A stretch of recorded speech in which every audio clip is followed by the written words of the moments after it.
Hello दोस्तों, पिछली class में हम चर्चा कर रहे थे रॉबर्ट गेनी के अधिगम सोपानिकी के बारे में। वहां हमने देखा था कि 8 प्रकार के अधिगम थे जो सरल से कठिन की ओर एक निश्चित क्रम में बने हुए थे। दोस्तों, आज अधिगम को ही लेकर हम आगे बात करते हैं। हमने अब तक के सेशंस में अधिगम क्या है, कितने प्रकार का है, कौन कौन सी विचारधाराएं हैं, कौन कौन से सीखने के क्षेत्र हैं, क्या क्या विशेषताएं अधिगम की हैं, कौन कौन सी परिभाषाएं हैं, इन सारी चीज़ों के बारे में विस्तार से समझा और अधिगम के कॉन्सेप्ट को हम ठीक तरीके से मस्तिष्क में बना पाए हैं। अब अधिगम से ही रिलेटेड एक बहुत महत्वपूर्ण टॉपिक है दोस्तों, जो हम आज चर्चा करने वाले हैं, अधिगम को प्रभावित करने वाले कारक।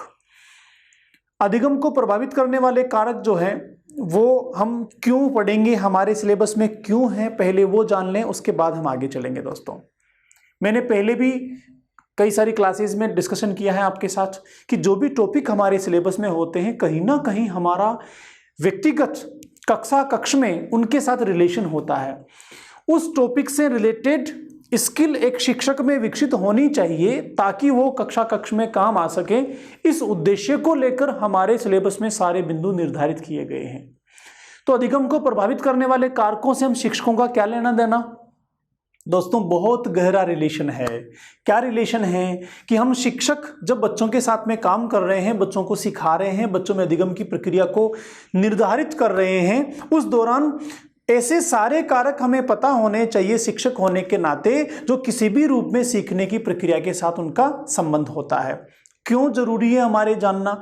इसलिए जरूरी है कि हम उनमें से ऐसे कारक जो हमसे रिलेटेड हैं या जो आसानी से बदले जा सकते हैं, उन्हें हम बच्चे की सीखने की प्रक्रिया के अनुसार बना देवें, उसके अनुसार उनको बदल देवें, उनमें संशोधन कर देवें, जिससे क्या होगा, सीखने की प्रक्रिया आसान हो जाएगी। बच्चे में जो अधिगम होगा वो परमानेंट होगा, स्थायी होगा और आसानी से अधिक मात्रा में हो पाएगा। इस उद्देश्य को लेकर हमारे सिलेबस में अधिगम को प्रभावित करने वाले कारक वाले बिंदु को शामिल किया गया है। तो दोस्तों, अधिगम को प्रभावित करने वाले कारकों की बात करें तो जैसे कि हमने पीछे जाना भी था कि अधिगम क्या है, एक विकास का हिस्सा है। अधिगम विकास का हिस्सा है। जब विकास हो रहा होता है बालक में, तो विकास को प्रभावित करने वाले कारकों में 2 सबसे महत्वपूर्ण कारक होते हैं। पहला वंशानुक्रम और दूसरा वातावरण। इसके अतिरिक्त अन्य कई सारे कारक होते हैं जो बालक के विकास को तय करते हैं। तो अधिगम में वो सारे के सारे कारक जो बालक के विकास को प्रभावित करते हैं, प्रत्यक्ष और अप्रत्यक्ष रूप से कहीं ना कहीं वो तो यहाँ शामिल है ही सही, लेकिन उनके अतिरिक्त कुछ ऐसे कारक भी यहाँ जुड़ जाते हैं जिनका प्रत्यक्ष विकास के साथ संबंध तो नहीं होता, लेकिन अधिगम के साथ संबंध होता है। इसीलिए विकास से अप्रत्यक्ष उनका संबंध बन जाता है। तो अधिगम को प्रभावित करने वाले कारक एक बड़े पैमाने पर हैं, कई सारे हैं, काफी सारे बिंदु हैं जो अधिगम को प्रभावित करते हैं, प्रत्यक्ष या अप्रत्यक्ष दोनों रूप से। फिर भी कुछ ऐसे महत्वपूर्ण कारक जिनको हम ठीक से समझ सकते हैं, जिनको व्यवहार में आसानी से देखा जा सकता है, जिनके प्रभाव को इजीली पहचाना जा सकता है और उनके साथ कुछ संशोधन या परिवर्तन भी संभव है, ऐसे कारकों को लेकर हम अधिगम के साथ समझ विकसित करते हैं। दोस्तों, तो अधिगम के जो कारक हैं उन्हें हमें 3 श्रेणियों में बांटा है। कितनी श्रेणियों में? 3 कैटेगरीज में बांटा हुआ है। 3 कैटेगरीज में से पहली कैटेगरी है दोस्तों, पहली श्रेणी है जैविक कारक या फिर व्यक्तिगत कारक। देखिए, जैविक कारक का मतलब हो गया जो बायोलॉजिकल जीवीय रूप से हमारे साथ में है या बालक के साथ में है, उन्हें कहेंगे जैविक कारक। बायोलॉजिकल कौन से? जिनका संबंध शरीर से है, जिनका संबंध वंशानुक्रम से है, जो माता पिता के साथ हमें प्राप्त हुए हैं, या फिर हमारे शरीर के साथ केवल जिनका संबंध है, वो जैविक या बायोलॉजिकल फैक्टर्स कहलाते हैं। और क्योंकि वो हमारे अपने हैं, वो एक बालक में जो है उसी बालक के, इसलिए उनको व्यक्तिगत भी कहा जाता है। इंडिविजुअल फैक्टर्स जो हर बालक के अलग अलग हैं, उसके फैक्टर्स उसी के साथ में हैं। जैसे एक बालक का रंग रूप आकार बुद्धि उसकी अपनी है, जैसे रंग रूप आकार उसका है वैसे दूसरे का नहीं है, तो ये क्या हो गया, उसका व्यक्तिगत कारक हो गया। तो जैविक कारक और व्यक्तिगत कारक पहला समूह हमने माना है। दूसरा माना है दोस्तों वातावरणीय कारक। वातावरण का मतलब जो बाहर से मिलते हैं, जो बालक के व्यक्तिगत नहीं होते, जो बालक में जैवीय नहीं होते, उसके बायोलॉजिकल और व्यक्तिगत फैक्टर्स के अतिरिक्त जो उसको परिवार में, समाज में, विद्यालय में, वातावरण में, अन्य परिस्थितियों के माध्यम से मिलते हैं, उन सबको कहा जाता है वातावरणीय कारक, जो बाहर से उसको प्राप्त होते हैं। और दोस्त, तीसरे फैक्टर्स हैं जिन्हें हम कहते हैं मनोवैज्ञानिक, साइकोलॉजिकल कारक। साइकोलॉजिकल या मनोवैज्ञानिक फैक्टर्स ऐसे होते हैं जो कहीं ना कहीं मनोवैज्ञानिक संपत्तियों के साथ जुड़े होते हैं। ऐसे बिंदु, ऐसी संकल्पनाएं जिनका हम मनोविज्ञान में अध्ययन करते हैं, उन्हें मनोवैज्ञानिक कहा जाता है। तो मनोवैज्ञानिक कॉन्सेप्ट जो मनोविज्ञान में अध्ययन किए जाते हैं, उन सब से संबंधित कारकों को कहा जाता है मनोवैज्ञानिक कारक। जैसे बुद्धि, हम बुद्धि मनोविज्ञान में पढ़ते हैं। मोटिवेशन, अभिरुचि, अभिप्रेरणा, अभिवृत्तियां, ये सब मनोविज्ञान के अध्ययन के क्षेत्र हैं। तो क्या कहेंगे, ये मनोवैज्ञानिक कारक हो गए। संवेग हैं, भावनाएं हैं, मूल प्रवृत्तियां हैं, ये सारी की सारी चीजें मनोविज्ञान में अध्ययन की जाती हैं, इसलिए इनको मनोवैज्ञानिक कारक कहा जाता है, साइकोलॉजिकल फैक्टर्स कहा जाता है। दोस्तों, अगर हम ऑप्शन में कोई आपसे पूछा जाए और वहां पर मनोवैज्ञानिक ऑप्शन में नहीं हो, केवल वातावरणीय और जैविकी हो, तो मनोवैज्ञानिक जो है वो जैविक के साथ शामिल हो जाएंगे, वातावरण में शामिल नहीं होंगे। आपको ध्यान रखना है, क्योंकि जो मनोवैज्ञानिक कॉन्सेप्ट्स हैं वो सब जैविकीय भी हैं, वो बायोलॉजिकल हम सब में हैं, अमूर्त हैं, लेकिन है तो बायोलॉजिकल। बुद्धि हमारी बॉडी के साथ है, हमारी रुचियां हमारी बॉडी के साथ में हैं, अभिव्यक्तियां, अभिप्रेरणाएं, ये सब बॉडी के साथ में हैं। तो अगर अलग से दिया हो बायोलॉजिकल, तो बायोलॉजिकल फैक्टर में शामिल करेंगे, मनोवैज्ञानिक अलग से दिया हो तो मनोवैज्ञानिक में शामिल करेंगे, और मनोवैज्ञानिक अलग से ऑप्शन में नहीं हो तो ये सारे कारक कहाँ शामिल हो जाएंगे, जैविक कारक में शामिल हो जाएंगे, और वातावरणीय अलग से ही रहेंगे।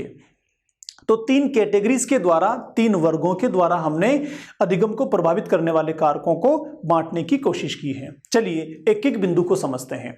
जैविक कारक में पहला कौन सा है दोस्तों, वंशानुक्रम, हेरिडिटी। हमने पीछे पढ़ा है वंशानुक्रम को। वंशानुक्रम का मतलब हो गया सीखने सिखाने से संबंधित ऐसे सारे गुण और विशेषताएं जो बालक को माता पिता और अपने पूर्वजों से प्राप्त हो गए हैं। कुछ बालक होते हैं जिनमें वंशानुक्रमीय सीखने की योग्यताएं और क्षमताएं होती हैं, कुछ बालक होते हैं जिसमें तुलनात्मक उनसे कम होती हैं। तो जिन बालकों में वंशानुक्रमीय सीखने की योग्यताएं और क्षमताएं ज्यादा हैं, उनके साथ अधिगम ज्यादा होगा, तुलनात्मक जिनके पास कम है उनमें अधिगम भी कम होगा। तो वंशानुक्रम एक बहुत महत्वपूर्ण फैक्टर होता है अधिगम को प्रभावित करने के लिए। जैसे कुछ बच्चे ऐसे परिवारों से होते हैं जिनमें सीखने सिखाने को लेकर लंबी प्रक्रियाएं रही होती हैं, उनके पिताजी भी मान लीजिए एजुकेशन में थे या किसी अच्छे राजकीय सेवा में थे, या फिर जिन्होंने अध्यापन का काम किया है, अधिगम का काम किया है, उनके दादाजी भी, उससे पहले पीढ़ियों में कई लोग सीखने सिखाने की प्रक्रियाओं से जुड़े हुए हैं। तो संभवतः संभावना क्या बनती है कि जो संतान होगी उसमें भी वंशानुक्रम में सीखने सिखाने संबंधी योग्यताएं आई होंगी, तो यह कहलाएगा वंशानुक्रम। एक परिवार ऐसा है जिसके पिताजी ने खेती की है, उसके पिताजी पिछली 20 पीढ़ियों ने खेती ही की है, तो संभावना क्या होगी कि इस बच्चे में खेती से संबंधित वंशानुक्रमीय गुण ज्यादा होंगे तुलनात्मक उस बच्चे के जिसकी पीढ़ियों में सीखने सिखाने संबंधी काम हुए हों। तो ये एक संभावना बन जाती है कि वंशानुक्रमीय गुण भी सीखने सिखाने की प्रक्रिया को प्रभावित करते हैं। लेकिन आप याद रखिए, ऐसा कोई बालक दुनिया में नहीं है जिसकी पिछली कई पीढ़ियों में सीखने सिखाने संबंधी काम नहीं हुआ हो, फिर भी वह आगे नहीं बढ़ सके। इसके साथ प्योरली संबंध नहीं है, आंशिक प्रभाव हो सकता है, लेकिन यह प्रभाव इतना नहीं है कि बाधा बने। एक बालक जिसकी पिछली कई पीढ़ियों में किसी ने पढ़ाई लिखाई नहीं की, किसी राजकीय सेवा में नहीं थे, वह बालक आईएएस बन जाता है, टॉप करता है आईएएस को, देश के सबसे बड़ी नौकरी को प्राप्त करता है, तो यह बाधा नहीं बनता है। हाँ, फैक्टर है, कहीं ना कहीं मदद जरूर करता है, लेकिन बाधा नहीं बनता है, याद रखिएगा। हम किसी भी बैकग्राउंड से हैं, हम किसी भी लेवल पे जा सकते हैं, हमारा बैकग्राउंड, हमारा वंशानुक्रम बाधा कभी भी नहीं बनेगा, यह आपको ध्यान रखना है। चलिए दूसरा, शरीर की रचना, फिजिकल स्ट्रक्चर। फिजिकल स्ट्रक्चर का मतलब हो गया, सर मान लीजिए कोई बालक है, बचपन से उसको पोलियो हो गया, शरीर की संरचना सही नहीं बन पाई, मांसपेशियों में कोई विकृति आ गई, बैकबोन में, रीढ़ की हड्डी में, या फिर कहीं भी संरचना में गड़बड़ हो गई, नाक नक्श मुंह कान ठीक नहीं है, संवेदनाएं ठीक से प्राप्त नहीं हो पा रही हैं, तो ये शरीर की रचना जो है अगर समुचित है, सामान्य है, अच्छी है, उच्च है, तो बालक का अधिगम भी अच्छा होगा। लेकिन इसमें कहीं कोई विकृति है, कहीं प्रॉब्लम है या असामान्य है, तो शरीर की जो रचना है वो भी सीखने को प्रभावित करेगी। विभिन्न हार्मोन्स बहुत इंपॉर्टेंट फैक्टर होते हैं, क्योंकि जो हमारे विचार बनते हैं, हमारे विचारों के साथ हमारे हार्मोन्स प्रभावित होते हैं। कई तरीके के हार्मोन्स होते हैं जो अंतःस्रावी ग्रंथियों से प्रभावित होते हैं, प्रवाहित होते हैं। ये हार्मोन्स जो होते हैं इनका सीखने के साथ बहुत गहरा संबंध होता है। देखो कैसे, आपने पूरी मानसिकता के साथ निर्णय किया कि आज मुझे 2 घंटे तक लगातार सीखना है और बिना सीखे मैं उठूंगा नहीं, बस अगले 2 घंटे प्योरली मुझे पढ़ने में लगाने, पूरा खतरनाक अच्छा वाला निर्णय कर लिया और आप बैठ गए। जो ही आप बैठे 15 मिनट पढ़ाई करी, तभी पड़ोस से लड़ाई की आवाज़ सुनाई देती है। आप विंडो खोल के बाहर देखते हैं तो वहाँ क्या देखते हैं कि आपस में लड़ाई हो रही है, पति पत्नी को बहुत तेज पीट रहा है और बहुत दयनीय स्थिति से उसने इसकी पिटाई कर दी है। यह देख के आप में दया आने लगी, आप में करुणा बनने लगी और आप मानसिक रूप से परेशान हो गए और आपको इतना बुरा लगा कि अब आने वाले 2 घंटे आप वापस सामान्य स्थिति में ही नहीं आ पाए। तो अधिगम प्रभावित हुआ या नहीं हुआ? हुआ ना। क्यों हुआ? क्योंकि जब आपने बाहर स्थिति को देखा, उस स्थिति को देखकर आप में संवेग बना, संवेग को देखकर आप में संबंधित हार्मोन्स स्रावित हुए और आपकी अधिगम की प्रक्रिया उससे बाधित हो गई। तो सीखने की प्रक्रिया में जो हार्मोन्स होते हैं कई प्रकार से मदद करते हैं। अगर हार्मोन्स किसी बालक में संतुलित हैं, सही तरीके से स्रावित हो रहे हैं, तो सीखना भी उसका अच्छा होगा, उच्च होगा और सामान्य होगा। लेकिन यहां अगर प्रॉब्लम है तो बालक उससे प्रभावित होगा। विभिन्न ग्रंथियां मैंने हार्मोन के साथ में समझा दिया। हार्मोन कहां से बनते हैं? ग्रंथियों से बनते हैं। क्षमता व योग्यता, क्षमता और योग्यता दोनों प्रकार की होती है भाई, आंतरिक भी और बाहरी भी, मानसिक भी और शारीरिक भी। मानसिक क्षमताओं में सीखने की योग्यता, बुद्धि, तत्परता, अभिरुचियां, अभिवृत्ति, अभिप्रेरणाएं, ये सब मानसिक क्षमताएं और योग्यताएं होती हैं। क्षमताएं जो जन्मजात होती हैं वो योग्यताएं जो जन्मजात भी हो सकती हैं और हासिल भी की जा सकती हैं। दोनों चीजें यहां पर होती हैं। तो ये मानसिक भी और शारीरिक भी दोनों इसमें शामिल होती हैं। महत्वाकांक्षा व उपलब्धि, अभिप्रेरणा। महत्वाकांक्षा का मतलब हो गया एम्बिशियसनेस। कुछ लोग होते हैं जिनके जीवन में महत्वाकांक्षा का उच्च स्तर होता है। हम जब मैकडूगल पढ़ रहे थे तो मैंने एक मूल प्रवृत्ति बताई थी, संचय प्रवृत्ति। संचय प्रवृत्ति, संचय प्रवृत्ति के चलते व्यक्ति एक विशेष प्रकार का संवेग व्यक्ति में बनता है और वह अधिकार वाली भावनाएं महसूस करता है और कई चीजों का संचय करता है। ऐसे ही एक संवेग होता है जहां पर बालक में ओनरशिप की फीलिंग आती है। तो महत्वाकांक्षा का मतलब हो गया, अगर बालक सीखने के प्रति एम्बिशियस है, महत्वाकांक्षी है, बड़े पद पर जाना चाहता है, किसी भी क्षेत्र में उच्च लेवल पर जाना चाहता है, तो वह उस उच्च लेवल पर जाने के लिए लगातार सीखेगा, बड़े पद की नौकरी पाने के लिए लगातार सीखेगा, रीट में सिलेक्शन करवाने के लिए लगातार सीखेगा। ऐसा क्यों? क्योंकि उसमें एम्बिशियसनेस है, महत्वाकांक्षा है। तो महत्वाकांक्षा भी सीखने को प्रभावित करती है। उपलब्धि, अभिप्रेरणा। उपलब्धि का मतलब हो गया जो हमने अचीवमेंट ले लिया है। जैसे आप में से किसी बालक ने पिछली बार रीट का एग्जाम दिया हो और केवल 0.2 से क्वालिफाई होना रह गया हो, तो आप क्या कहेंगे? केवल 0.2 से मैं पिछली बार रहा था, मेरे को सही की आवश्यकता नहीं थी, एक गलत भी नहीं होता तो मैं क्वालिफाई कर लेता। तो आप क्या कहेंगे कि मैं इतना करीब हूं कि अब मैं थोड़ी और मेहनत करूंगा तो मैं आसानी से क्वालिफाई कर जाऊंगा, और क्वालिफाई नहीं, बहुत अच्छे मार्क्स में रीट में लेकर आऊंगा। तो जो पिछली बार आपने बहुत अच्छा क्वालिफाइंग के आसपास का अचीवमेंट लिया ना, वो आपके लिए उपलब्धि है और इस बार वह प्रेरणा बन रहा है। तो उपलब्धि, अभिप्रेरणा, अचीवमेंट, मोटिवेशन भी हमारे लिए सीखने में बहुत मददगार होता है। आपका रीट में सिलेक्शन हो गया, बहुत अच्छे मार्क्स हैं, आप शिक्षक बन गए। सेकंड ग्रेड के लिए आपका जो 3rd ग्रेड में सिलेक्शन हुआ वो अचीवमेंट, वहां पर मोटिवेशन बनेगा। संयोग से आपने बहुत, संयोग से नहीं, आपने मेहनत की और आप 2nd ग्रेड में सेलेक्ट हो गए। अब 2nd ग्रेड में सेलेक्ट होने के बाद व्याख्याता बनना चाहते हैं तो 2nd ग्रेड का सिलेक्शन जो आपका अचीवमेंट है वो व्याख्याता के लिए आपको मोटिवेट करेगा। तो यह कहलाता है उपलब्धि, अभिप्रेरणा। जो हमारा जैविक कारक होता है, हमारा साइकोलॉजिकल फैक्टर होता है, और यह सीखने को प्रभावित करता है। किसी के पास पहले की उपलब्धियां हैं तो चीज़ों को फटाफट सीखता जाता है। जीवन का उद्देश्य, लाइफ गोल, जीवन के उद्देश्य में क्या शामिल है दोस्तों? कई लोग हैं जिन्होंने तय कर लिया कि हमें कहीं जाना ही नहीं, कुछ करना ही नहीं है, तो फिर सीखने के प्रति उन्हें मोटिवेशन भी नहीं बनेगा, रेडीनेस भी नहीं आएगी। लेकिन किसी ने लाइफ में तय कर रखा है कि मुझे बहुत आगे जाना है, तो सीखने के लिए लगातार लालायित रहेगा, लगातार सीखता रहेगा, तो लाइफ गोल्स, जीवन के जो उद्देश्य हैं वो भी कहीं ना कहीं प्रभावित करते हैं। अगला है दोस्तों तत्परता व इच्छा, रेडीनेस। किसके प्रति रेडीनेस? सीखने के प्रति रेडीनेस। हम किसी भी चीज को शुरू करने के लिए जो मानसिक रूप से तैयार होते हैं वह कहलाता है तत्परता। तो अगर हम सीखने की इच्छा रखते हैं, तत्परता है, तो सीखने को प्रभावित करेगा। आयु बहुत इंपॉर्टेंट है। छोटा बच्चा केवल मूर्त वस्तुओं से सीखता है, थोड़ा बड़ा होने के बाद अमूर्त से भी सीखना शुरू कर देता है, तो आयु भी सीखने को बहुत अधिक प्रभावित करती है दोस्तों। जब मानसिक विकास पूरा हो चुका होता है तो हर चीज बच्चा सीखने लगता है। जब मानसिक विकास पूरा नहीं होता तो तुलनात्मक कम सीखता है। ऐसे ही जब ओल्ड एज में चले जाते हैं तो सीखने की गति तुलनात्मक कम हो जाती है। तो आयु का बहुत बड़ा रिलेशन होता है सीखने के साथ। मानसिक स्वास्थ्य, मेंटल हेल्थ बहुत इंपॉर्टेंट फैक्टर है। मानसिक स्वास्थ्य, देखो मेंटल हेल्थ होती क्या है? जैसे हम शारीरिक स्वास्थ्य की बात करते हैं तो शारीरिक स्वास्थ्य का मतलब हो गया जब हम शरीर से बिल्कुल स्वस्थ हों, शरीर में कोई परेशानी या बीमारी नहीं हो, तो ये शारीरिक स्वास्थ्य।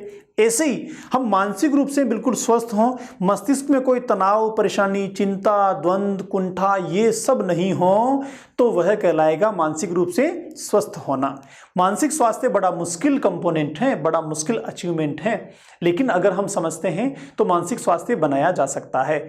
मतलब एक बालक मानसिक रूप से स्वस्थ है, किसी प्रकार की चिंता, परेशानी, तनाव, कुंठा बच्चे में नहीं है, तो वो बहुत अच्छे से सीखेगा। लेकिन मस्तिष्क में कोई चिंता चल रही है, कोई धुंध चल रहा है, कोई कुंठा बनी हुई है, तो वह सीख नहीं पाएगा, तुलनात्मक धीमा सीखेगा। तो मानसिक स्वास्थ्य भी कहीं ना कहीं सीखने को प्रभावित करने वाला एक अहम फैक्टर होता है सर। नेक्स्ट है परिपक्वता, मैच्योरिटी। परिपक्वता का मतलब होता है किसी भी एक क्षेत्र में पूर्णता को प्राप्त करना, अधिकतम को प्राप्त करना कहलाता है परिपक्वता। 1919 में गेसेल ने यह शब्द दिया था। जब बालक छोटा होता है तो सीखने की मात्रा कम होती है, आसान चीजों को सीखता है, लेकिन जब वही बालक परिपक्व हो जाता है, मैच्योर्ड हो जाता है, बौद्धिक रूप से, संवेगात्मक रूप से, सामाजिक रूप से, शारीरिक रूप से, तो वही परिपक्व बालक तुलनात्मक ज्यादा सीखता है। तो परिपक्वता भी अधिगम को प्रभावित करने वाला एक मुख्य फैक्टर है। चिंता, पीछे डिस्कशन किया मानसिक स्वास्थ्य के साथ। चिंता करते हुए कभी सीखा नहीं जा सकता, हमेशा याद रखिए। सीखने के दौरान आपने तय किया है कि आज मुझे ये एक टॉपिक पूरा करना है, लेकिन पूरा नहीं कर पाए, तो चिंता करने की आवश्यकता नहीं। अगर चिंता शुरू हो गई कि मेरा टॉपिक नहीं हुआ, टॉपिक नहीं हुआ, टॉपिक नहीं हुआ, क्या होगा क्या होगा, तो जो सीखना है वो भी नहीं सीख पाएंगे। विशेषकर जब एग्जाम में आप बैठे होते हैं ना, तो एग्जाम में मान लीजिए कुछ सवाल आपको नहीं आए तो तुरंत चिंता शुरू हो जाती है। हम सोच रहे थे क्या होगा क्या होगा, मुझे ही नहीं आ रहे, बाकी तो आगे होंगे।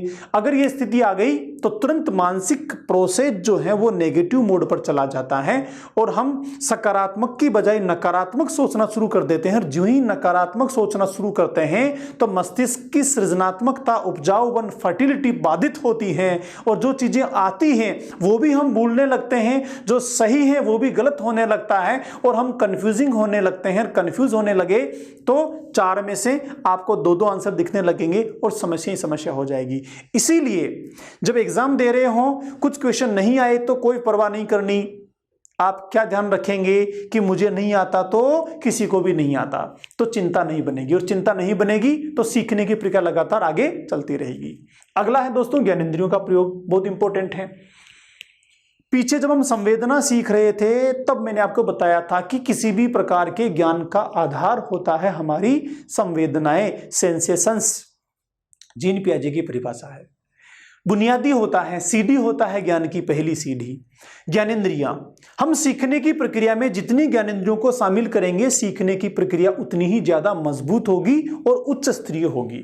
तो जब भी आप पढ़ रहे हो तो आपको नींद आने लगे, आप बोर हो रहे हो, लग रहा है कि सीख नहीं रहे हैं, तो लिख लिख के पढ़ना शुरू कर दो। फिर भी बोर हो रहे हैं तो बोल बोल कर लिख लिख कर पढ़ना शुरू कर दो। तो क्या हो रहा है, आपकी ज्यादा ज्ञानेंद्रियां सीखने की प्रक्रिया में शामिल हो गई तो सीखना उससे प्रभावित होगा। फ्रेंड्स आगे चलें, संवेगात्मक विकास, इमोशनल डेवलपमेंट बहुत इंपॉर्टेंट है। नकारात्मक संवेग सीखने को बाधित करते हैं, सकारात्मक संवेग सीखने को गति प्रदान करते हैं। जिज्ञासा एक संवेग है, जिज्ञासा एक संवेग है, क्यूरियोसिटी एक संवेग है, जिसके चलते विभिन्न चीजों को जानने के लिए हम काम करते हैं। तो संवेगों से बहुत ज्यादा ये प्रभावित होता है। सीखने का समय व थकान बहुत इंपॉर्टेंट है। सीखने के समय का मतलब जैसे हम सुबह सुबह कुछ भी सीखते हैं तो वह जल्दी याद हो जाता है, देर रात को या शाम को सीखते हैं तो तुलनात्मक कम याद होता है, क्योंकि सुबह सुबह माइंड फ्रेश होता है। लगातार हम 5 घंटे लगातार पढ़ रहे हैं, सीखने का समय बढ़ गया है, अवधि बढ़ गई है, तो भी सीखना प्रभावित होता है। कम समय में टुकड़ों में सीखते हैं। स्कूल में आप देखते हैं ना, हर एक जो कालांश होता है, पीरियड्स होते हैं, वो 35 मिनट 40 मिनट के बने होते हैं। ऐसा नहीं कि हिंदी वाले आए और 4 घंटे हिंदी पढ़ा रहे हैं, फिर मैथ्स वाले आए 4 घंटे मैथ्स पढ़ा रहे हैं, ऐसा नहीं होता। क्योंकि एक ही तरह के सीखने को लेके लगातार हमारा माइंड बोर होने लगता है, तो फिर उसको परिवर्तन चाहिए होता है, चेंजेज चाहिए होता है। इसलिए एक सुनिश्चित अवधि के कालांश बनाए जाते हैं। तो सीखने का समय बहुत महत्वपूर्ण है, प्रभावित करता है सीखने को। ऐसे ही थकान, अगर हमें थकान हो जाती है तो उस दौरान हम सीख नहीं पाते हैं, तुलनात्मक कम सीखते हैं, ये इसको बाधित करता है, थकान भी सीखने की प्रक्रिया को। आगे चलें दोस्तों, तो ये हमने पहला टॉपिक पूरा डिस्कशन किया सीखने के जैविक कारकों को लेकर। दूसरे कारक हैं वातावरणीय कारक। अगर वातावरणीय कारकों की बात करें तो जो बाहर से मिलते हैं वो वातावरणीय कारक होते हैं। पहला है समाज, सोसाइटी। हम जिस समाज में रह रहे हैं वो समाज हमें कई सारे नियम, परंपराएं, धारणाएं, मान्यताएं प्रदान करता है, कई सारे बाउंडेशंस हमारे बना देता है, कई सारी आज़ादियां हमें दे देता है, कई सारी स्थितियां, मौके, अवसर समाज हमें उपलब्ध कराता है। तो सीखने के दौरान समाज का बहुत बड़ा महत्व होता है, रोल होता है, और सीखने को ये प्रभावित भी करता है। संस्कृति बहुत इंपॉर्टेंट है। जैसे कुछ संस्कृतियां हैं जहां महिलाओं को सीखने की अनुमति नहीं होती हैं, कुछ संस्कृतियां हैं जहां पुरुषों के समान महिलाओं को भी अधिकार होते हैं। ओपननेस होता है वहां के कल्चर में, सीखने को लेकर हर व्यक्ति अवेयर रहता है, जागरूक रहता है। तो संस्कृति पे डिपेंड करता है कि सीखने के लिए वह संस्कृति कैसी है। सीखने के लिए सकारात्मक संस्कृति है तो सीखना प्रभावित होगा, उस संस्कृति में पल रहा बालक ठीक से चीज़ों को सीख पाएगा। और संस्कृति सीखने के प्रति नकारात्मक है, नेगेटिव एटमॉस्फेयर है कल्चर का, तो वहाँ पर बालक सीखने में प्रभावित होगा। परिवार बहुत इंपॉर्टेंट है। बालक का पहला विद्यालय उसका परिवार होता है, पहला शिक्षक और शिक्षिका उसकी माँ होती हैं दोस्तों, पहला समाज भी उसका परिवार ही होता है। परिवार का वातावरण बच्चे के सीखने को बहुत ज़्यादा प्रभावित करता है। अभी वर्तमान में या आज की डेट में तो हर परिवार अवेयर हो गया है। गांव में किसान या जो आर्थिक रूप से बहुत कमज़ोर तबका है वो भी बच्चों को सिखाने के लिए हर तरीके से तैयार हैं, पढ़ाने के लिए हर तरीके से तैयार हैं। लेकिन कुछ समय पहले की स्थितियां देखो आप, तो परिवार की स्थिति बहुत ज़्यादा संबंध रखती थी सीखने के साथ। आगे चलें, विद्यालय बहुत इंपॉर्टेंट चीज़ है। विद्यालय होते क्या है मैंने पहले भी आपको बताया है दोस्तों। विद्यालय समाज में स्थापित ऐसे औपचारिक केंद्र हैं जहां पर निश्चित उद्देश्यों के अनुसार सीखने सिखाने की प्रक्रियाएं संचालित की जाती हैं। तो विद्यालय अगर बहुत अच्छे हैं, अच्छे का मतलब वहां की बिल्डिंग नहीं है, वहां का फर्नीचर नहीं है, अच्छे का मतलब वहां का मानवीय संसाधन अच्छा होना चाहिए। दोस्तों स्कूल को लेके याद रखो, 2 तरह के संसाधन होते हैं स्कूल में। एक होते हैं वहां का मानवीय संसाधन और दूसरे होते हैं स्कूल के भौतिक संसाधन। तो मानवीय संसाधन का मतलब क्या हो गया कि वहां पर जो शिक्षक हैं वो पर्याप्त हैं, पहली चीज। दूसरी चीज, जो शिक्षक हैं वो मनोविज्ञान को जानते हैं, बच्चों को पहचानते हैं, विषय की प्रकृति को पहचानते हैं, सीखने सिखाने के तरीकों को जानते हैं, मूल्यांकन की पद्धतियों को जानते हैं। तो हम कहेंगे वहां का मानवीय संसाधन जो है बहुत गुणवत्तापूर्ण है और बहुत अच्छा है। ऐसे भौतिक संसाधन, एटलीस्ट बैठने के लिए साफ सुथरी जगह तो चाहिए, बेसिक सुविधाएं तो चाहिए, पानी पीने को चाहिए, छाया चाहिए, हवादार रोशनीदार कमरे चाहिए, बेसिक संसाधन ब्लैक बोर्ड वगैरह वो तो होने चाहिए। अगर ये सब हैं, मानवीय संसाधन बहुत अच्छे हैं, भौतिक संसाधन किसी विद्यालय के बहुत अच्छे हैं, तो वह विद्यालय बच्चों के सीखने में बहुत महत्वपूर्ण सकारात्मक भूमिका निभाता है। और वहीं पर अगर ये दोनों ही नहीं हैं तो बच्चे का सीखना उससे प्रभावित होता है। अगला है भोजन। बहुत इंपॉर्टेंट फैक्टर है भोजन। जब भी कभी भूख लगती है तो हमारा पूरा मानसिक प्रोसेस, मेंटल प्रोसेस, सोचने की प्रक्रिया उस भूख को मिटाने के प्रयासों में चली जाती है। उस दौरान मस्तिष्क और दिमाग दूसरे काम नहीं करता, सिर्फ ये सोचता है कि भूख कैसे मिटाई जाए। और कुछ समय बाद अगर भूख नहीं मिटती है तो तनाव शुरू हो जाता है, कष्ट शुरू हो जाता है, और तनाव और कष्ट इतना बढ़ने लगता है धीरे धीरे कि सीखना कहीं भी संभव नहीं हो पाता है।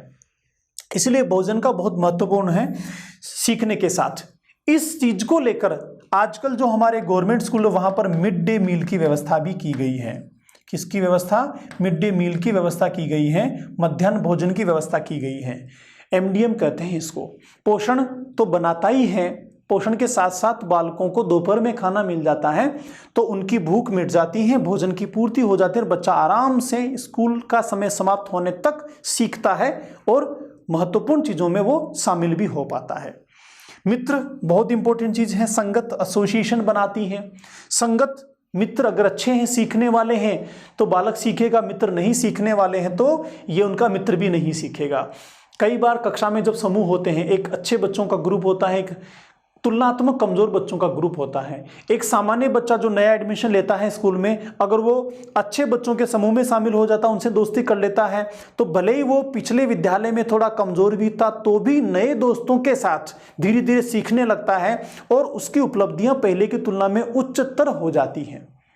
ऐसे ही एक बच्चा जो अन्य विद्यालय से आया है, अगर वो कमजोर बच्चों के ग्रुप में शामिल हो जाता है, उनको दोस्त बना लेता है, तो भले ही वहां पर वो क्लास का टॉपर था लेकिन यहां पर पीछे की श्रेणी में आ जाता है। क्यों? क्योंकि मित्र मंडली उसको प्रभावित करती है सीखने को। आगे चलते हैं। खेलकूद बहुत इंपॉर्टेंट है बच्चों के लिए। फिजिकल एक्सरसाइज, फिजिकल वर्क होना बहुत जरूरी होता है फ्रेंड्स। क्यों होता है?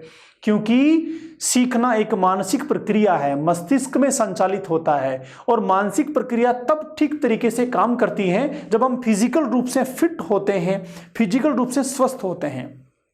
देखिए, जब आप बच्चों को सिखा रहे हैं, पढ़ा रहे हैं, पढ़ाने के दौरान मान लीजिए आपको लगा कि बच्चे बोर हो रहे हैं, थोड़ा उनको दिक्कत हो रही है सीखने में, वो डाइवर्ट हो रहे हैं, तो क्या करो? एक ताली बजाओ। छोटी क्लास का बता रहा हूं, ताली बजाओ, सबको इकट्ठा करो, गोला बनाओ और आप रेल का इंजन बन जाओ। बच्चों को बोलो तुम डिब्बे हो, चलो खेल खेलते हैं। 3-4 राउंड पूरी क्लास के कर लो, छुक छुक छुक छुक करते हुए। उसके बाद बच्चों को फिर से बिठा दो। आपको केवल 5 मिनट लगी इस गतिविधि में, लेकिन अब बच्चा वापस से रिफ्रेश हो गया। जिस लेवल पर कक्षा शुरू हुई उस लेवल पर ही वापस आ गया। अब उसी गति के साथ वापस सीखना शुरू करेगा। क्यों करेगा? क्योंकि आपने उसकी खेलकूद वाली गतिविधि करवा दी, जिससे वह फिजिकली कंफर्ट फील करने लगा और मानसिक रूप से भी थोड़ा बहुत तनाव और जो नकारात्मकताएं, उदासीनता, आलस्य या जो मस्तिष्क में भटकाव आ गया था, वो खेल के माध्यम से वापस आ चुका है। इसलिए खेलों का बड़ा महत्व होता है विद्यालय में और कक्षा में पढ़ाने के दौरान गतिविधियों का भी बड़ा महत्व होता है। आगे चलें तो वातावरणीय कारक में सीखने का उचित वातावरण बहुत इंपॉर्टेंट होता है।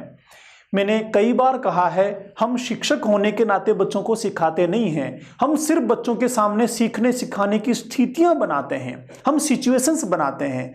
तो ये सीखने सिखाने की स्थितियां अगर उचित हैं, सीखने के अनुकूल हैं, तो बच्चा सीख पाएगा, प्रतिकूल है तो नहीं सीख पाएगा। जैसे आपका विद्यालय हाईवे के पास में है जहां पर लगातार तेज हॉर्न बजाती हुई गाड़ियां निकलती हैं, आप कितना भी कोशिश करो, वो जो बाहर से ध्वनियां आ रही हैं जिसके चलते बच्चे डाइवर्ट होंगे बार बार।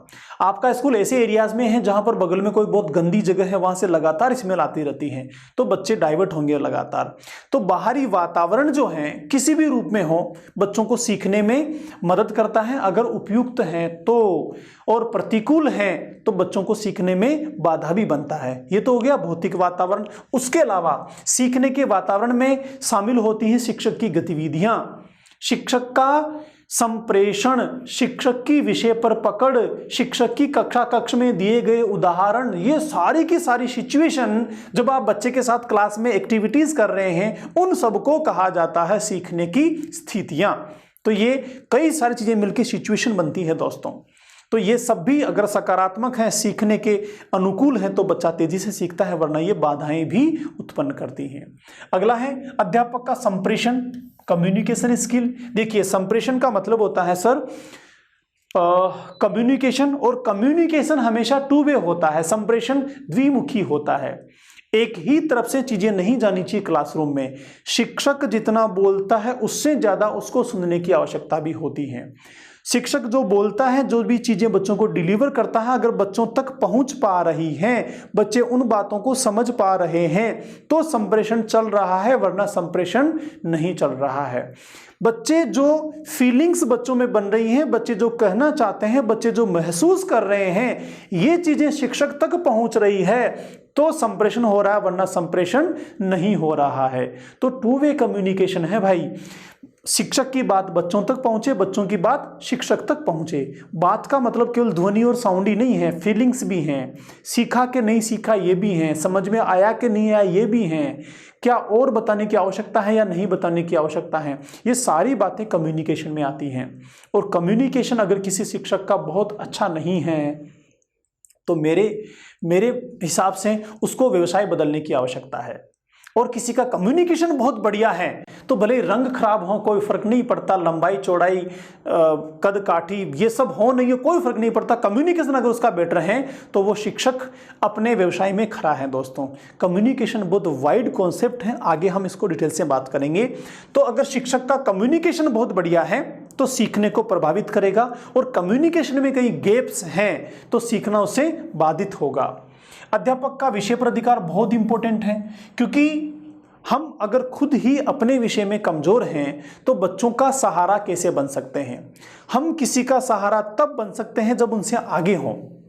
एक पानी में डूबने वाले को कोई व्यक्ति तब बचा सकता है जब वह स्वयं बहुत अच्छा तैरना जानता हो। अगर स्वयं ही ठीक से तैरना नहीं जानता, जुगाड़ तुगाड़ लगाता है, तो वो तो डूबेगा ही डूबेगा, लेकिन जिसको बचाने गया उसको भी निश्चित रूप से डुबो देगा।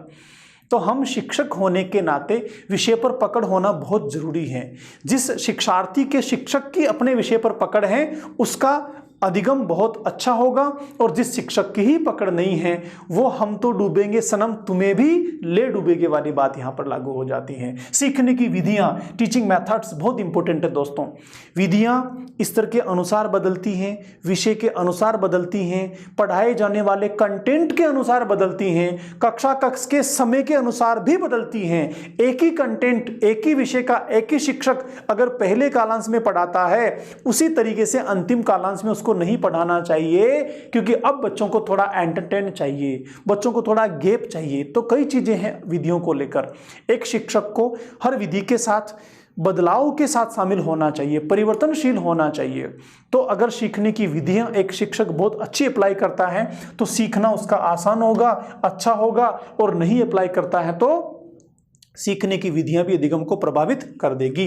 अधिगमकर्ता जो सीखने वाला है, अगर सीखने वाला मानसिक रूप से तैयार है, स्वस्थ हैं, भूख नहीं लगी है, किसी प्रकार की परेशानी दिमाग में नहीं है, मानसिक रूप से उसका मानसिक स्वास्थ्य बिल्कुल ठीक है, हर तरीके से सीखने के अनुकूल वो है, तो आसानी से सीख पाएगा।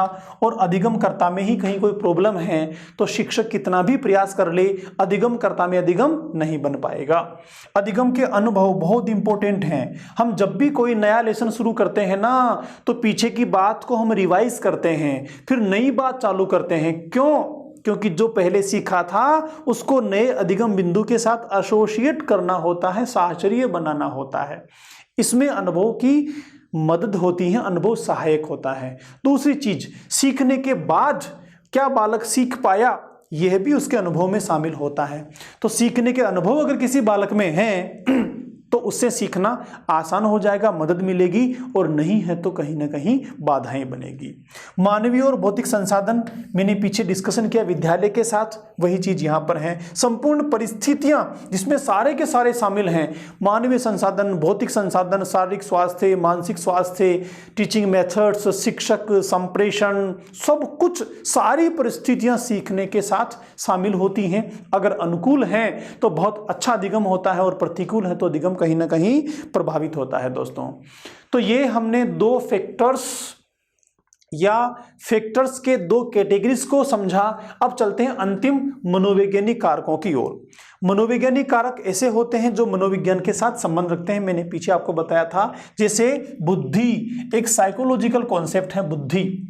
ऐसा मानते हैं कि जिस बालक की बुद्धि बहुत अच्छी है वो बहुत आसानी से सीखता है, तुलनात्मक जिस बालक की बुद्धि कम होती है वह तुलनात्मक धीमे और कम सीखता है। तो बुद्धि बालक के सीखने को, अधिगम को बहुत ज्यादा प्रभावित करती है। लेकिन कई बार कहा है, मैं फिर कह रहा हूं, बुद्धि अकेला सीखने का एकमात्र पैरामीटर नहीं है। बुद्धि किसमें कितनी है इसको मापने के मापदंड भी आज तक परफेक्टली नहीं बने हैं। देखो इतिहास गवाह है, अल्बर्ट आइंस्टीन को कम बुद्धि वाला मान के स्कूल ने निकाल दिया था, टीचर्स ने निकाल दिया था। वही आगे चल के पता चला जिन्होंने निकाला था उन सबसे ज्यादा आईक्यू वाला ये अल्बर्ट आइंस्टीन है। तो बुद्धि के पैरामीटर ठीक से हम जानते ही नहीं हैं। किसी एक विषय के आधार पर, किसी एक कंटेंट के आधार पर, किसी एक स्थिति और समय के आधार पर, या फिर किसी एक परीक्षा के आधार पर बच्चों की बुद्धि को हम अंक नहीं दे सकते, बच्चों की बुद्धि को हम तय नहीं कर सकते।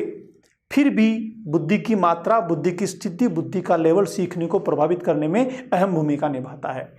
अभिवृत्ति, एप्टीट्यूड बोलते हैं इसको, क्षमताएं बोलते हैं, सॉरी, अभिवृत्ति एटीट्यूड होता है। एटीट्यूड होता है, एटीट्यूड का मतलब हो गया नजरिया। दो तरीके का होता है, सकारात्मक और नकारात्मक। अगर एक बालक सकारात्मक नजरिया रखता है किसके प्रति, सीखने के प्रति, स्थितियों के प्रति, शिक्षक के प्रति, विषय के प्रति, परीक्षा के प्रति, माता पिता के प्रति, तो बहुत अच्छे से सीखेगा। एक दूसरा बालक जो नकारात्मक नजरिया रखता है किसके प्रति, जो सकारात्मकता उन्हीं चीजों के प्रति, तो बहुत अच्छा पढ़ाने के बावजूद भी वह चीजों को नहीं समझ पाएगा। अगर विषय के प्रति वो नेगेटिव रहता है तो वो बहुत अच्छी स्थितियां होने के बावजूद भी नहीं सीख पाएगा। तो अधिगमकर्ता का नजरिया बहुत इंपॉर्टेंट होता है, अभिवृत्ति बहुत इंपॉर्टेंट होती है। इसके साथ शिक्षक की अभिवृत्ति का भी रोल होता है भाई। यहाँ पर हम बच्चों को सकारात्मक तरीके से सिखाते हैं तो हर बच्चा सीखता है। Each can learn and each can teach. हर व्यक्ति सिखा भी सकता है और हर बच्चा सीख भी सकता है, डिपेंड करता है नजरिए पर। आगे चलें, अभिप्रेरणा, मोटिवेशन बहुत इंपॉर्टेंट है। हम जब सीखने की प्रक्रिया समझ रहे थे तो मैंने कहा था सीखने का हृदय कहलाता है मोटिवेशन। सीखने की प्रक्रिया की शुरुआत ही मोटिवेशन से होती है। अगर किसी बच्चे में बहुत अच्छा सकारात्मक मोटिवेशन है, आंतरिक मोटिवेशन है, तो बच्चा बहुत अच्छे से सीखेगा। और केवल बाहरी अभिप्रेरणा है, डर, सजा या फिर पुरस्कार के चक्कर में वह सीख रहा है, तो तुलनात्मक वह कम सीखेगा। तो जो अभिप्रेरणा है, जो मोटिवेशन है, वो सकारात्मक होना चाहिए, आंतरिक होना चाहिए। भय, सजा या फिर परीक्षा के चक्कर में बच्चा सीखता है तो कहीं ना कहीं वह नेगेटिव मोटिवेशन होता है और आगे चल के बच्चे के अधिगम को प्रभावित भी करता है। इंटरेस्ट बहुत इंपॉर्टेंट चीज है। रुचि तत्परता बनाती हैं, सीखने के लिए मानसिक रूप से तैयार करती हैं, आगे लेके जाती हैं। देखो रुचि क्या है वो समझते हैं हम। रुचि का मतलब हो गया एक ऐसी क्षमता जिसके कारण हम किसी पर्टिकुलर काम को करते हैं तो हमें अच्छा लगता है, मजा आता है। उस काम को करने के दौरान थकान नहीं होती है। उस काम को हम तुलनात्मक दूसरे काम की तुलना में ज्यादा अच्छा कर लेते हैं। इसका मतलब उस काम में हमारी रुचि है। इस तरह की मानसिक क्षमता को कहा जाता है रुचि या इंटरेस्ट। अगर किसी बालक की सीखने में रुचि है तो बहुत अच्छे से सीखेगा, और रुचि ही नहीं है तो वो सीख भी नहीं पाएगा। जैसे एक मारवाड़ी में कहावत है कि मार कूट के डांगड़े चढ़ा भी दिया तो चिड़िया उड़ाना तो मेरे ही हाथ में है। तो टीचर ने बड़े डरा धमाके के बिठा भी दिया, प्रेजेंट डरा धमका के स्कूल पहुंचा भी दिया, सब कर रहे हैं, लेकिन अगर बच्चे की रुचि नहीं है तो वो नहीं सीख पाएगा। इसीलिए जब भी आप कक्षा में काम शुरू करें, बच्चों को पढ़ाना शुरू करें, तो first of all you should make the interest in your subject. कैसे बनाओगे इंटरेस्ट? कुछ गतिविधियां करो जिनको बोलते हैं warm up activities. Warm up activities, जब भी क्लास में आप जाओ तो कक्षा के हिसाब से कुछ गतिविधियां करो, कोई छोटा मोटा खेल करवाओ, कोई गतिविधि करवाओ, कोई राइम करवाओ, कुछ भी जो आपको अच्छा लगे, डिपेंड करता है क्लास के लेवल पर। ऐसा करने से क्या होगा, आपकी कक्षा में बच्चों की रुचि बनेगी, और रुचि बनेगी तो बच्चे का सीखना तुरंत फटाफट आगे चलेगा। दोस्तों ये वो चीजें हैं जो मनोवैज्ञानिक हैं, दिखाई नहीं देती हैं, केवल व्यवहार में झलकती हैं, और व्यवहार में तब झलकती हैं जब शिक्षक इनको पहचान पाता हो, शिक्षक को इनका पता हो, तो वो जान पाएगा कि रुचि है या नहीं है, बच्चा मोटिवेटेड है या नहीं है, बच्चे का एटीट्यूड नेगेटिव है कि पॉजिटिव है, बुद्धि का लेवल क्या है। कब जान पाएगा, कब पहचान पाएगा, कब इनको सकारात्मक सीखने की प्रक्रिया में ला पाएगा, जब शिक्षक को खुद का पता होगा, खुद इनको जानता होगा। इसलिए हमें सिखाई जा रही है, इसलिए सीखने की प्रक्रिया में या अधिगम को प्रभावित करने वाले कारकों में मनोवैज्ञानिक कारक में इनको शामिल किया गया। दोस्तों एक लंबी लिस्ट है, यहां पर कम से कम 50 इस तरह के मनोवैज्ञानिक कारक हैं जो सीखने को कहीं ना कहीं प्रभावित करते हैं, लेकिन कुछ मेन कारकों को हमने लिया है जो सीखने के साथ सीधे संबंध रखते हैं। तो दोस्तों 3 मुख्य मेजर कैटेगरी में लेके हमने सीखने के को प्रभावित करने वाले कारकों को समझा। आगे चलते हैं, एक और कैटेगरी है जिसके द्वारा हम इन्हीं चीजों को दूसरे तरीके से, दूसरे मैनर में समझने और जानने की कोशिश करते हैं।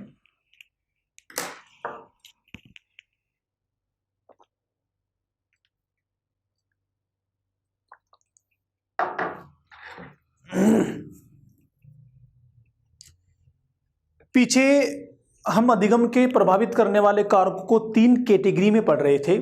यहां उन्हीं चीजों को थोड़ा एक दूसरे मैनर में आपके साथ शेयर कर रहा हूं। यहां पर भी 3 कैटेगरीज मैंने बनाई है। पहली कैटेगरी में अधिगम करता है लर्नर, दूसरा अधिगम के अनुभव है, और तीसरा मानवीय व अन्य संसाधन है। ये तीनों कैटेगरीज मिलकर कैसे अधिगम को प्रभावित करती हैं जानते हैं। आगे देखो, पहला कैटेगरी अधिगमकर्ता से संबंधित। अधिगमकर्ता मतलब सीखने वाला, शिक्षार्थी। अभी आप अधिगम करता है, कक्षा में आप खड़े हैं तो आप शिक्षक हैं, आपका सीखने वाला बच्चा अधिगम करता है। क्या क्या चीजें हैं? अधिगमकर्ता का शारीरिक और मानसिक स्वास्थ्य कैसे है, पीछे मैंने चर्चा कर ली। अधिगम विद्यार्थी की मूल क्षमता का मतलब हो गया basic potential of the learner.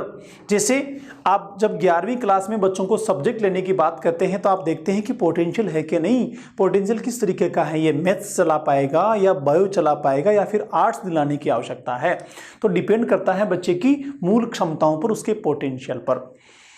आकांक्षा और उपलब्धि स्तर पीछे हमने बात कर ली, ये भी किससे जुड़े हुए हैं, बच्चे के व्यक्तिगत जुड़े हुए हैं। मोटिवेशन हमने समझा, पीछे जीवन के उद्देश्य हमने समझा, तत्परता और इच्छा शक्ति। तो ये सारे के सारे ऐसे फैक्टर अधिगमकर्ता के साथ सीधे संबंध रखते हैं। उसके अलावा अगला हमने कैटेगरी माना था सीखने के अनुभव से संबंधित। तो सीखने के अनुभव में क्या क्या है? सीखने के अनुभव की प्रकृति, नेचर ऑफ लर्निंग एक्सपीरियंसेस। अनुभव की प्रकृति का मतलब क्या है यहां पर समझिए, किस तरह का अनुभव। अभी आप रीड से संबंधित कंटेंट सीख रहे हैं, तो रीड से संबंधित कंटेंट के अनुभव की प्रकृति अलग तरीके की है। आप अगर पटवारी का एग्जाम देते हैं, पुलिस का एग्जाम देते हैं, उस कंटेंट की प्रकृति अलग तरीके की है।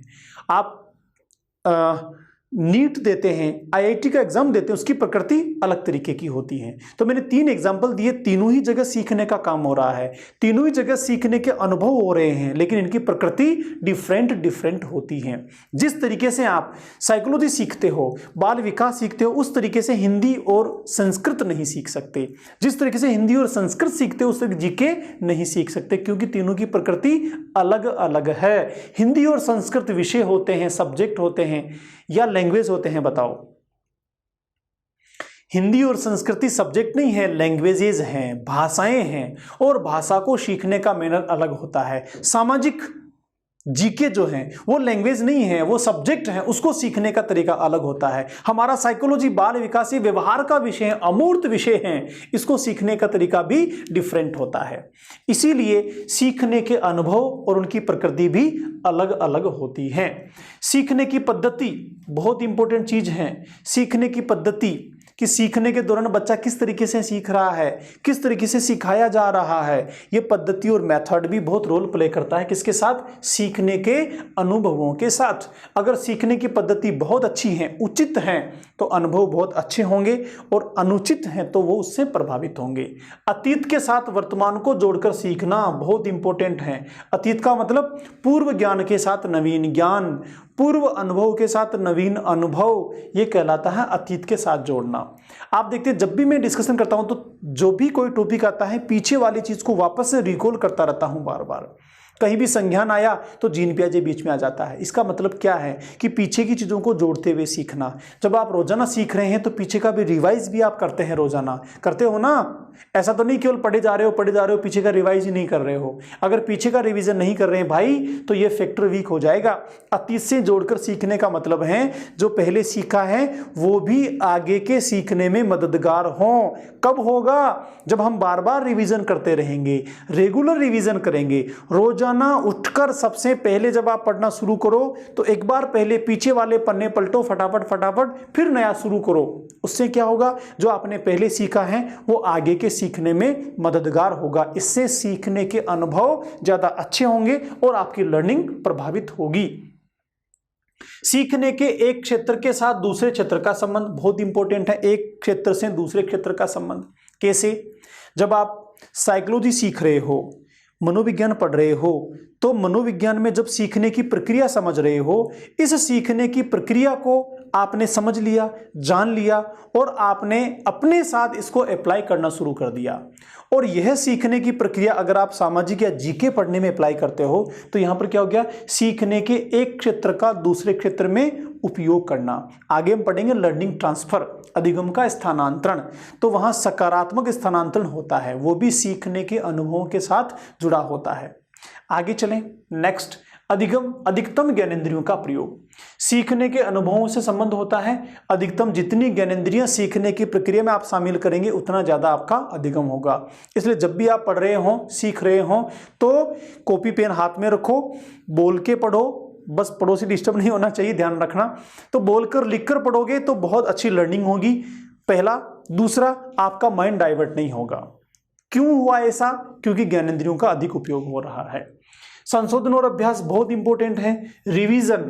रिवीजन मतलब जितनी बार आप रिवीजन करेंगे, जितनी बार रिवीजन करेंगे, हर बार उसमें संशोधन होगा, हर बार संशोधन होगा, हर बार पहले से अच्छी मजबूती बनेगी, पहले से अच्छी समझ बनेगी। तो मोर एंड मोर रिवीजन।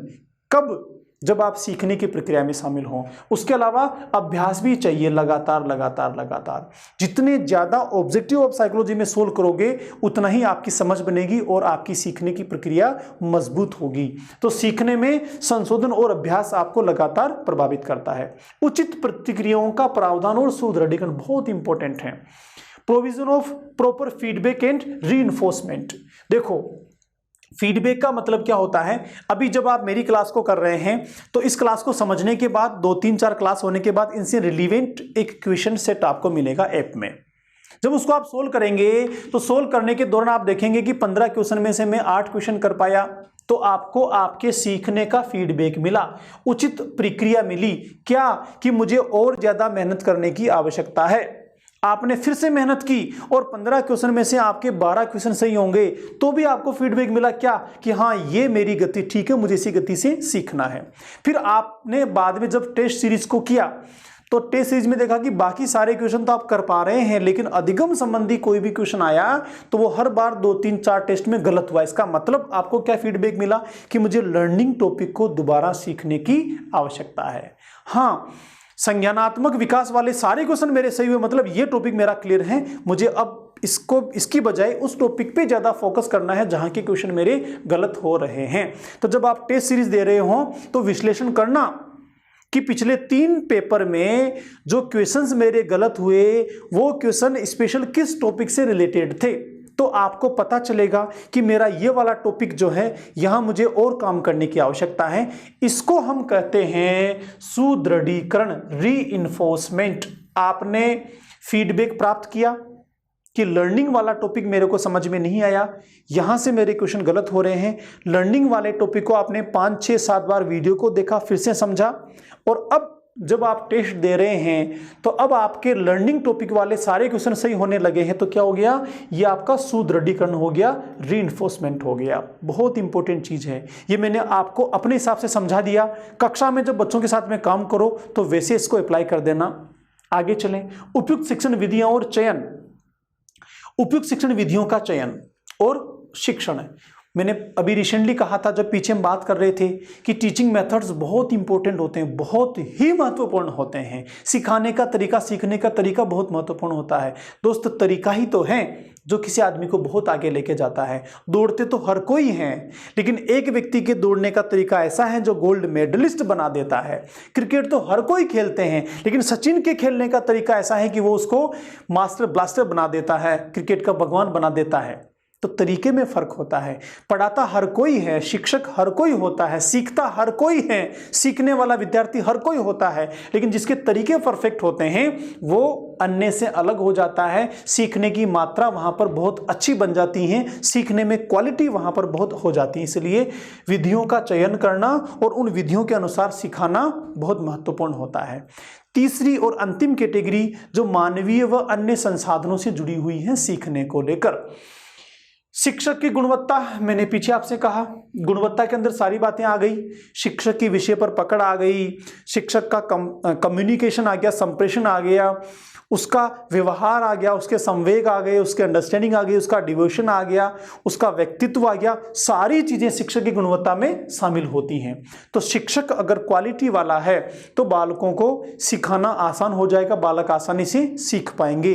अच्छा, आप अपनी सोचो, क्या हम क्वालिटी वाले शिक्षक बनना चाहते हैं? क्या हमारी क्वालिटी बेस्ड होनी चाहिए?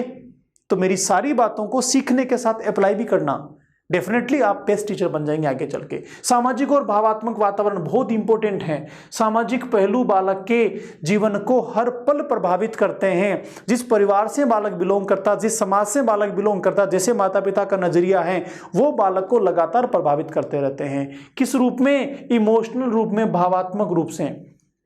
तो बालक का भावात्मक वातावरण भी स्वस्थ होना चाहिए और सामाजिक वातावरण भी सीखने के अनुकूल होना चाहिए।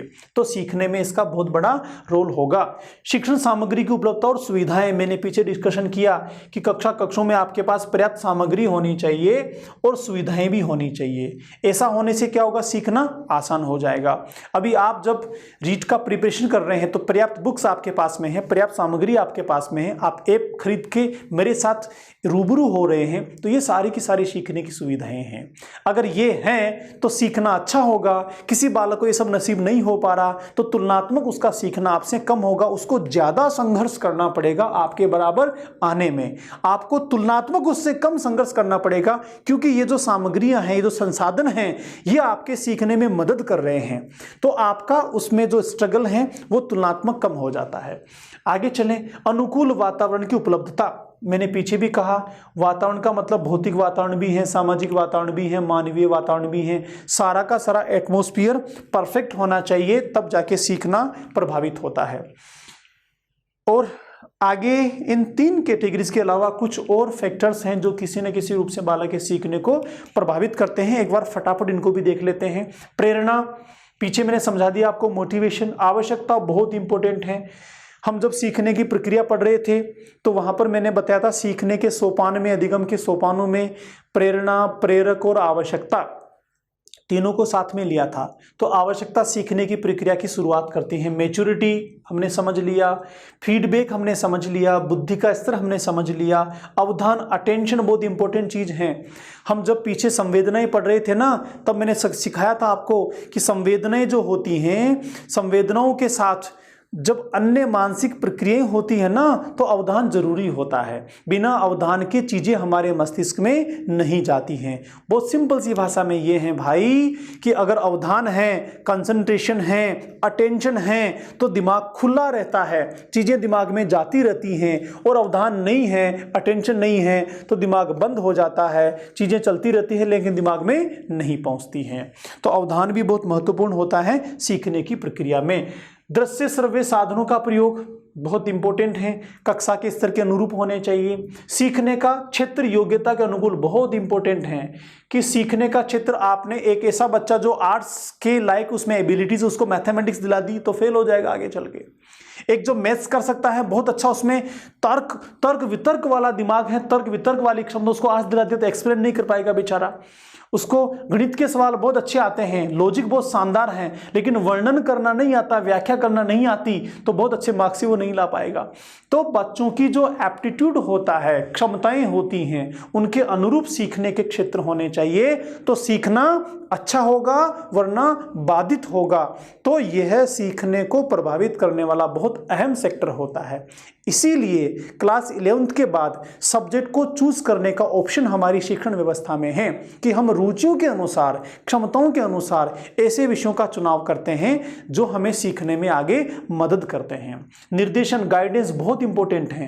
गाइडेंस का मतलब होता है जब हम आगे बढ़ रहे होते हैं ना, तो कहीं कोई समस्या आए तो उसमें मदद करना, आगे का रास्ता दिखाना, ये कहलाता है गाइडेंस। अभी मैं आपके साथ हूं तो मैं आपको केवल गाइडेंस दे रहा हूं, मैं निर्देशन दे रहा हूं, सीखना आप में खुद में हो रहा है। तो गाइडेंस मिलता है तो सीखना आसान हो जाता है। पीछे पड़ा दृष्टिकोण, सकारात्मक और नकारात्मक, पॉजिटिव है तो सीखना होगा, नेगेटिव है तो नहीं सीख पाएंगे। विभिन्न अवधारणाएं, विभिन्न अभ्यास, प्रैक्टिसेस पढ़ लिया हमने। धारणा, परसेप्शन बहुत इंपॉर्टेंट है, चीजें मस्तिष्क में धारण होती है उसको परसेप्शन कहा जाता है। तो परसेप्शन जो है वो अगर पॉजिटिव है, अच्छे हैं, सकारात्मक है, ठीक तरीके से हो रहे हैं तो सीखना आसान हो जाता है। वर्तमान और अतीत के ज्ञान का संबंध पीछे मैंने समझ लिया। पुरस्कार और दंड ये नकारात्मक होता है, नेगेटिव रीइंफोर्स होता है। तो जहां आवश्यकता हो बहुत ज्यादा तो ही काम में लें, वरना काम में लेने की आवश्यकता नहीं है। इसके बजाय सकारात्मक पुनर्बलन दीजिए, आंतरिक मोटिवेशन बनाइए। अभी आप सीख रहे हैं रीट में सिलेक्शन लेने के लिए, शिक्षक बनने के लिए। अगर मूल रूप से यही सीखने का आधार है तो पुरस्कार है जिसके चलते आप सीख रहे हैं, तो ये कहीं ना कहीं सीखने की प्रक्रिया में नकारात्मक पुनर्बलन है भाई। मेरा ऐसा कहना है आपको कि पुरस्कार के लिए मत सीखिए, रीट में सिलेक्शन के लिए मत पढ़िए। मेरे साथ साइकोलॉजी को आप पढ़िए अपने व्यवहार को बदलने के लिए, समझ को विकसित करने के लिए, अपनी व्यक्तित्व को बनाने के लिए। अगर इस उद्देश्य से पढ़ेंगे तो आई गारंटीड विद यू पेपर तो आपका सोल्व होगा ही होगा, सिलेक्शन तो होगा ही होगा, कोई रोक ही नहीं सकता। साथ में आपके सीखने की गति बढ़ जाएगी, सीखने की प्रक्रिया बहुत आसान हो जाएगी, क्षमताएं बढ़ जाएंगी। क्यों बढ़ जाएगी? क्योंकि आपका जो मोटिवेशन है, अभिप्रेरणा है, वो आंतरिक बन गई है, दंड और पुरस्कार से प्रभावित नहीं हो रही है। तो दोस्तों ये कुछ चीजें थी जो सीखने को प्रभावित करने वाली थी, उनको लेकर हमने डिस्कशन किया। हमारा लास्ट पॉइंट आज के सेशन का, अधिगम की दर कैसे निकाली जाती है, लर्निंग की रेट कैसे निकाली जाती है। पहली चीज तो ये कि अधिगम की दर निकालने का कोई परफेक्ट मापदंड नहीं है। यह जो मापदंड है, पैरामीटर है, ये संपूर्ण नहीं है, फिर भी एक प्रयास है जिसके द्वारा हम अधिगम की क्वांटिटी को, अधिगम की मात्रा को, अधिगम की दर को निकालते हैं। तो अधिगम की दर को निकालने के लिए अधिगम की मात्रा ऊपर होती हैं, उसको हम डिवाइड करते हैं अधिगम में लगने वाले समय के साथ, उससे हम निकालते हैं अधिगम की दर। कैसे? जैसे मैं कहूं कि साइकोलॉजी में आपने 4 घंटे पढ़ाई की, 4 घंटे पढ़ाई करने के बाद आपको 20 क्वेश्चन का पेपर दिया गया, उस पेपर में से आपने 15 क्वेश्चन सोल्व कर लिए। तो अब 4 घंटे को हम 15 से डिवाइड करेंगे तो यहां पर जो रिजल्ट आएगा वो आ जाएगा सीखने की दर।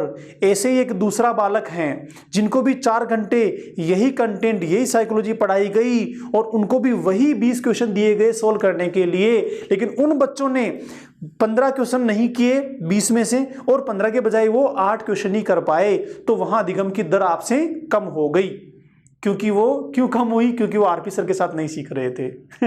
ऐसा नहीं है, बच्चों के साथ सीखने की दर को हम ऐसे तुलनात्मक रूप से अध्ययन करने के काम में लेते हैं। तो ये हुई सीखने की दर। इसी के साथ हम आज के टॉपिक को बाइंड अप करते हैं। दोस्तों हमने जाना अधिगम को प्रभावित करने वाले कारकों के बारे में।